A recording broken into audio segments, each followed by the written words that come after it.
প্রিয় নবম দশম শ্রেণীর শিক্ষার্থীরা এবং যারা এসএসসি পরীক্ষার্থী রয়েছে, আমরা আজকে 8.2 অনুশীলনী 160 পৃষ্ঠার যে বৃত্ত অধ্যায়ের এই কাজ প্রমাণ করো যে কোনো বৃত্তের উপচাপে অন্তর্লিখিত কোণ স্থূলকোণ, এটা প্রমাণ করব। আগের পার্টে আমরা কিন্তু এটা করেছিলাম যে অধিচাপ অর্থাৎ বড় চাপে অন্তর্লিখিত কোণটা সূক্ষ্মকোণ হয়, আর উপচাপ মানে হচ্ছে ছোট চাপ। ছোট চাপের ভিতর যে কোণটা থাকে এটা স্থূলকোণ অর্থাৎ 90 ডিগ্রির চেয়ে বড় হয়। তো আগের পার্টগুলো যারা দেখোনি, আমরা ভিডিও নিচে প্লে লিস্টের লিঙ্ক গুলো দিয়ে দিই, সেখান থেকে দেখে নেবে। এর পরের পার্ট থেকে আমরা অনুশীলনী 8.2 এর যে অনুশীলনী গুলো রয়েছে সেগুলো সলভ করব। তো এটা করার জন্য আমাদের প্রথমে একটা বৃত্ত এঁকে নিতে হবে। সরি, আসলে উপরে আমাদের ক্যামেরাটা থাকার কারণে চিত্রগুলো আঁকতে একটু সমস্যা হয়। এইটা হলো আমাদের বৃত্তটা।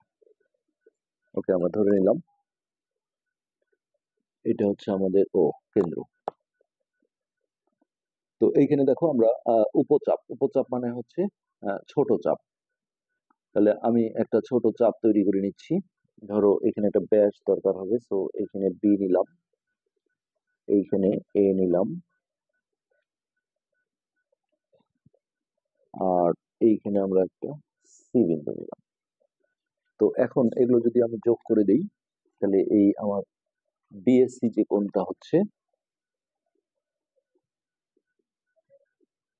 এইটা।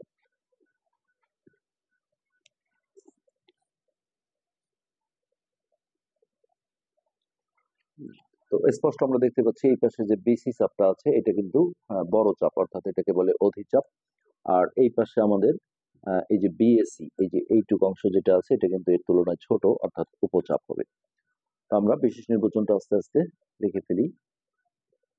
বিশেষ নির্বাচন, মনে করি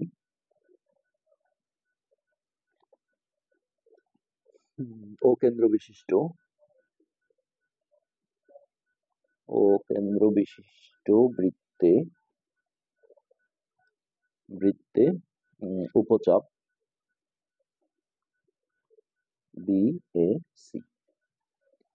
আচ্ছা, এরপর তাহলে এই উপচাপের অন্তর্লিখিত কোণ হচ্ছে আমাদের এইটা, কোণ বিএসি। উপচাপ বিএসি এ অন্তর্লিখিত, অন্তর্লিখিত মানে হচ্ছে ওর ভিতরে আছে, অন্তর্লিখিত। প্রমাণ করতে হবে যে, প্রমাণ করতে হবে যে কোণ বিএসি স্থূলকোণ অর্থাৎ 90 ডিগ্রির চেয়ে বড়, স্থূলকোণ। তো এখানে একটু অঙ্কন লাগবে, যেটা হচ্ছে ব্যাস একটা অঙ্কন করে নিতে হবে, বিডি ব্যাস আঁকি। তো এইখানে আমরা দেখো একটা ব্যাস এঁকে নেব, যেটা হচ্ছে বিডি, বাঁকা হলেও সমস্যা নেই, এই বিডি। আর এই যে আমাদের এ আর ডি, এইটা আমাদের সংযোগ করে নিতে হবে, এ আর ডি। তো এই এ আর ডি যখন আমরা সংযোগ করব, আর বিডি যেহেতু ব্যাস, তাহলে আমাদের এই যে বিএডি কোণ যেটা, এটা কিন্তু অর্ধবৃত্তস্থ কোণ হয়ে যাবে।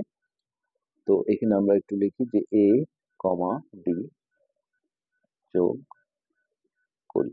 আমাদের এই যোগগুলো কিন্তু লিখতে হবে না, কেননা এটা আমাদের হচ্ছে ওই বিএসসি যে উপচাপ ছিল তার ভিতরে, অর্থাৎ অন্তর্লিখিত কোণ। তো কোণ তৈরি করতে গেলে তো ওগুলো আসলে এমনি যোগ করতে হবে। এবার আমরা প্রমাণে ঢুকছি, প্রমাণ। তো বিডি হলো ব্যাস। তো বিডি যদি ব্যাস হয়, তাহলে ব্যাসের দেখো এই যে ব্যাসের ঠিক বিপরীত দিকে যে কোণটা হয় এটা হলো অর্ধবৃত্তস্থ কোণ, যার মান আমরা জানি সবসময় 1 সমকোণ বা 90 ডিগ্রি হয়ে থাকে। তো বিএডি একটি অর্ধবৃত্তস্থ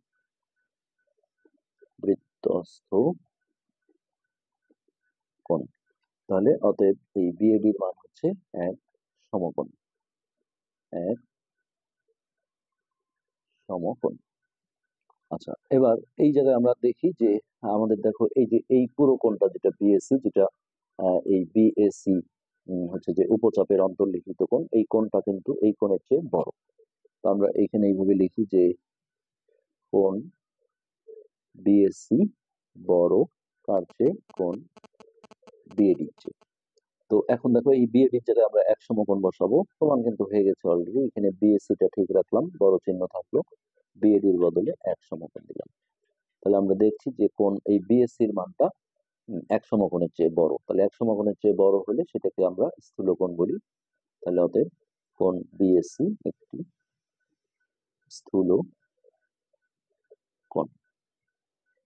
তো এর সাথে সাথে আমাদের বিষয়টা কিন্তু প্রমাণ হয়ে গেল। তো আজকের পাঠ আমরা এখানে শেষ করছি। পরবর্তী পাঠ থেকে আমরা অনুশীলনী অঙ্কগুলো চলে যাব। ধন্যবাদ।